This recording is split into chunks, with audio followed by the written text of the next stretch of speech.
Spiritual Invitation. I'm your host, Carla Augustyn, inviting you to explore spirituality.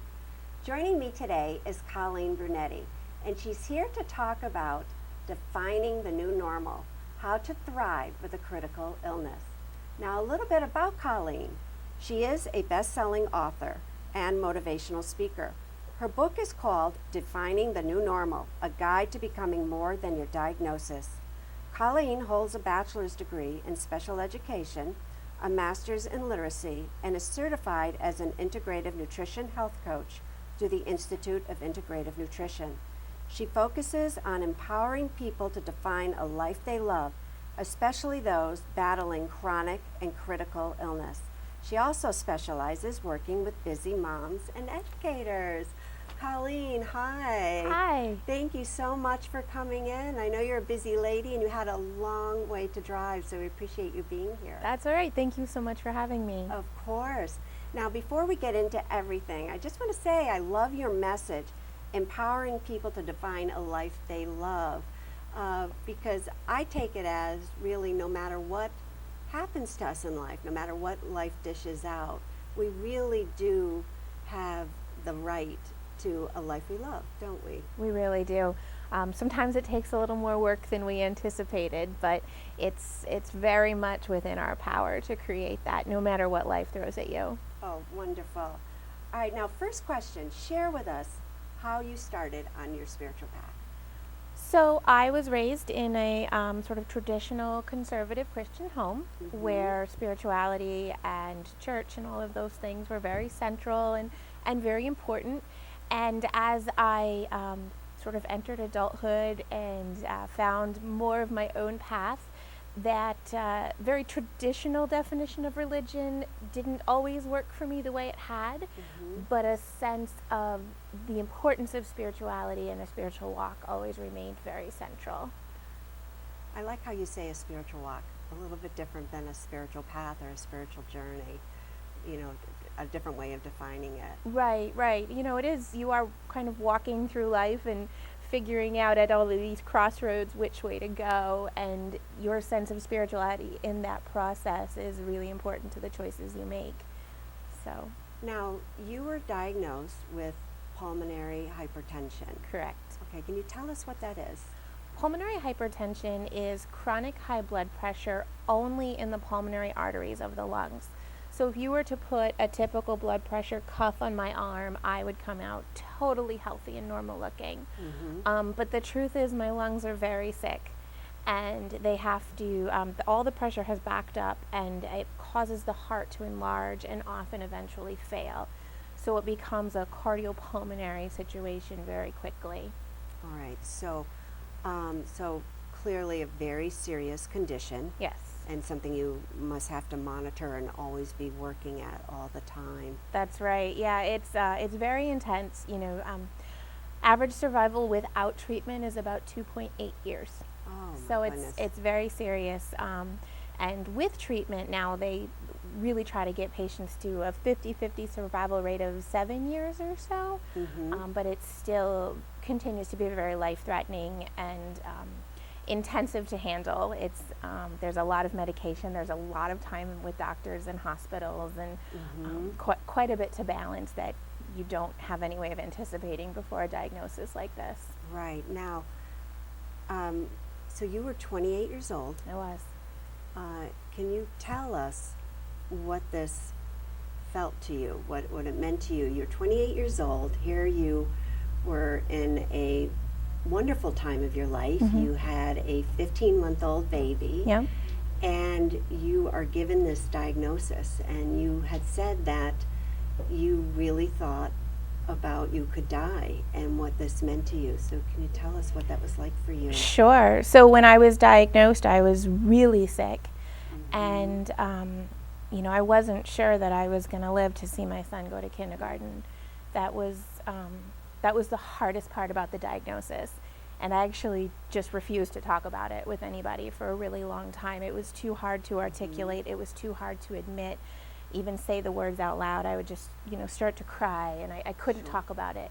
The diagnosis itself can be soul crushing. I mean, everything that I had planned for my life came to a stop. and everything that I was so sure of became very uncertain. So I was very depressed and I was very anxious for several months. And I think that's a really normal part of the process of going through a diagnosis. But as I soon discovered, you can't stay in that space if you want to continue to move on with your life, even with this new thing hanging in the balance. To move forward. Right. So what does it mean to have a spiritual walk in the face of a critical diagnosis? I think it's really crucial to your well-being.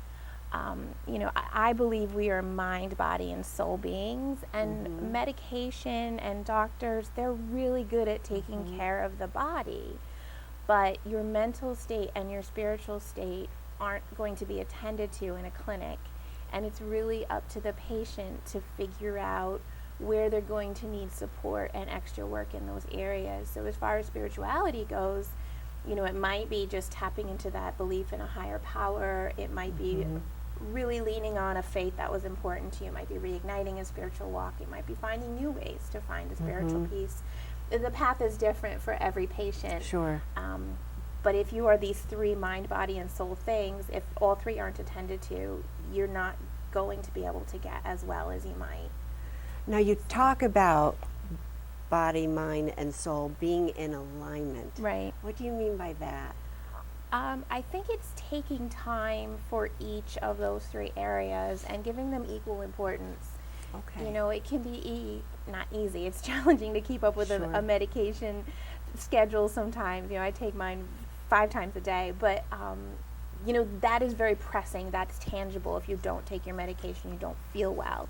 If you don't go to your doctor, they're going to be calling. There's always this outer pressure to take care of that.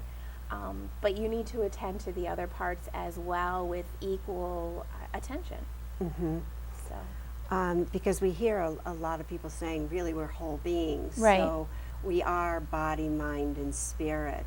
And so being in alignment is you're paying equal attention to all of them. So with all this attention you've had to give to the doctors and to the test and everything to keep yourself physically healthy. Right. Did you feel as though you had to balance as well not only your emotions but also your spiritual life? For sure, and it took me a little bit of time to realize that. I was very independent and intellectual and, all about school, and I was a teacher, and so everything was brain work. This is how I fix this. I take my medication, I go to the doctor, and I hope that it gets better, I kind of had to get whacked upside the head, and God had to get my attention for me to remember that I needed to rely on something bigger than myself, because this is bigger than anything I could handle alone. So right, and it makes such sense too when you think we do rely on the professionals here on the earth plane, but why not call on and rely on the spiritual beings and God, the angels, and all the spiritual life that's available to us. Exactly. Now, whether or not someone does have religion in their lives, where can they find spiritual peace? I think it's, again, very individual, but it's that place where your whole body just kind of goes, For me, it's the ocean. If I'm sitting on the shore, that is my happy place. The sound of the waves and the fresh air, that is the place where I physically feel the tension release from my body. Other people, it might be church or a synagogue. For someone else, it might be the mountains. It really depends, but you have to just keep looking until you find that spot where your spirit essentially responds to what you're feeding it. So a place that you can go, whether literally or within, right, that brings you down, get you grounded and into your body. Exactly. And maybe, I can't go to the ocean every day, so there's a lot of ocean stuff around me, sea glass and pictures. Just reminders. Exactly. My color scheme often, invokes the ocean. But, if you can't get to that place, you can certainly access that feeling through mindful breathing or meditation and that sort of thing. Okay. Why do you think it is so important? I think that it is just so key to moving forward. Without it, there's always going to be this hole in your life that is not filled. by things of the physical realm or medication. We're really meant to have all three areas attended to. So Now, you've said in some of your published articles and your blogs, you've talked about the concept of being well even though you were sick. That sounds very positive. What do you mean by that? well, what first got me thinking is, people say, well, if you have your health, you have everything. Well, my health was taken from me very dramatically, and I certainly didn't feel like I was left with nothing. I still had a loving family. I still had things I enjoyed. So I started to just wrestle with this idea of, what's left? What makes me whole and happy, even though my health has drastically changed and very quickly? And so I sort of came to the conclusion that you can be well, even though you're sick, if you are attending to each of these areas in your life. Tell us about the title of the book, Defining the New Normal. How'd you come up with that? So when you are first diagnosed with a major disease, quite often people will say to you, well, welcome to your new normal. And it's a message of support. It's a message of, we'll walk beside you. We'll show you how to navigate this crazy world. But I took exception to it. Although I very much appreciated the sentiment, there was nothing about the experience that was feeling very normal to me. And there was nothing about the experience that I welcomed. I was not pleased to be sick at all. And so I was like, well, after a while, began to realize I really need to define what this looks like for me, because what the medical books say are going to happen to me is not okay in my world.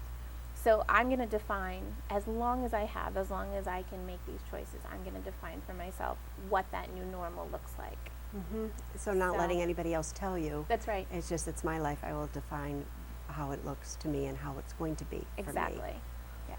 All right. Now, I love on your website, you talk about what people say that when they first find out that you do have this very serious illness, and it's not really that helpful. So when people say things like, you don't look sick, and I have to tell you, of course, people mean very well. They're meaning well, right? Of course, oh, yeah, of course of they are. course. They're meaning well, and I'm sure I've done the same thing myself to someone. But my favorite, this really made me laugh out loud, is when you said, and of course you're exaggerating, but when someone says, well, my uncle's friend's neighbor's cousin had that and drank magic green moonbeam elixir and felt better. Yes. So, and it is the truth when people do that, and I have nothing against moonbeams. They're wonderful. They're lovely. Yeah, Yes. they're perfectly lovely. But obviously not what you needed to hear in the moment. So please tell us what a good response is to someone with a serious diagnosis. I would like to know. Sure. So that really came from, being told by well-meaning people that I needed to do some really crazy things, some of which would have been very, very harmful to my particular condition. And I think as well-meaning as those people are, sometimes they come from a place of never having had experienced having to choose whether to live on medication or die without it. It's pretty easy to say you can go all natural if you've never been forced into that moment where if I didn't start these medications, I was going to die. Sure. So a much more helpful response is, I'm so sorry to hear this has happened to you. Can I bring you a meal? Can I pray for you? Can I take your kids? Do you need groceries? Not just let me know if you need any help. That's also really well-intentioned. It's really hard to ask for help when you're newly diagnosed. Okay. Because you've lost so much power already. So to admit that additional weakness is challenging. So to give really concrete ways, I'm going to drop off a meal. Right. Oh, that's nice. Yeah. I was at the grocery store, I saw these flowers, I thought of you. Just those little, we're thinking of you, and we thought this would help brighten your day. I love it. That is really helpful. Yeah. Okay, because we don't know what to say. No. And so you spit out the first thing that comes to you, and something specific like that. Yeah. So flowers, I like that. Okay. Now, what is a crisis of acceptance? A crisis of acceptance is the term I think I came up with it, where I had to accept what was going on, but I was in no state to do so. There's a lot I can change about my lifestyle and my spiritual walk, but I can't change the diagnosis. And there have been times where I couldn't change what sort of medical intervention I needed if I wanted to continue on. And so that was my crisis of acceptance. I had to accept this in order to move on, and I was very stuck and unable to do so. So what's the absolute best advice you could give to someone who's having something similar, a crisis of acceptance? What would you tell them? Yeah, I think that's a great question. I think the first thing to let them know is that it's totally normal. You know, a lot of people will say, well, have faith, have hope. Well, yes, but that doesn't... Eventually, but that doesn't lessen the intensity of what you're going through. And so to be really gentle and gracious with yourself and understand that those really hard feelings are really normal. It's okay to be sad, angry, depressed. It's not in your best interest to stay there. So honor that moment, or those long moments, those long nights where you have to feel that, and then really start to take steps to brush yourself off and figure out what you're going to do about it. And I imagine too, it can sneak back in again, you know, even if you're down the road and you feel like you're healing, mind, body, and spirit, and you are in alignment, those kinds of things can sneak back in again, but you recognize it and you know to honor it and go back to your spirituality and reconnect. That is a fantastic observation. You know, I have a progressive disease. There's a good chance I'm going to get really sick again and need something else, and I'm going to have to wrap my mind around that moment. It's likely to come. You know, I watch people with my disease pass away every month. I go back to that dark place sometimes. You know, and I've learned to just let myself feel that. I've learned to let myself cry, and for a little while, and then find something positive to do to move through that moment. Well, it is sad, but life, of course, is precious, and we're all just living second to second. You know, so it's like get back into your life. You know, no matter what's happening, it's the kind of thing. Get back into your life. Wonderful. So you've written this book. You've talked to lots of patients. You've talked to their caregivers. You give talks, and you talk to medical professionals. And what's next for you? Well, I've had an amazing opportunity to go all over the country and talk to pulmonary hypertension patients, but we're not the only ones who go through this. And you know, there are literally tens of thousands of people facing down a major diagnosis, cancer, autoimmune, all sorts of different rare diseases. I would love to get this message in front of as many of those patients as possible too, because what I've outlined in the book is not unique to pulmonary hypertension. It's not even entirely unique to being critically or chronically ill, but it's really geared towards that audience. So I'm really looking forward to the chance to bringing that message more broadly. Well, good for you. Now, last question. What does spirituality mean to you? So I've thought a lot about this question since you asked me, and I think it's twofold. I think it's learning to listen to that still small voice that gives you peace when it comes, and it's also learning to seek it on a regular basis. So it's being willing to listen and also being willing to ask. Colleen, you are inspirational. Thank you so much. Thank you for your honesty and for sharing with us such a personal matter, but I know it'll be helpful to many viewers. And I want to congratulate you. You were telling me right before the show you adopted, you have a new baby. We do, yes. So I have that 15-month-old baby when I was diagnosed is now turning 9. Oh, and we wonderful. Just adopted. She was previously our foster daughter, and we were able to adopt her about 2 weeks ago. So congratulations. She's now ours. Yes. Congratulations. Thank you. Thank you so much for coming on and sharing with us. My pleasure. Thanks so much for having me. Of course. Now, if you want to find out more about Colleen, you can go on her website at colleenbrunetti.com. If you have any questions for me or ideas for the show, I would love to hear from you. You can get in touch with me on my website at carlaaugustyn.com. I want to thank you for watching today. This has been Spiritual Invitation. I'm your host, Carla Augustyn, inviting you to explore spirituality.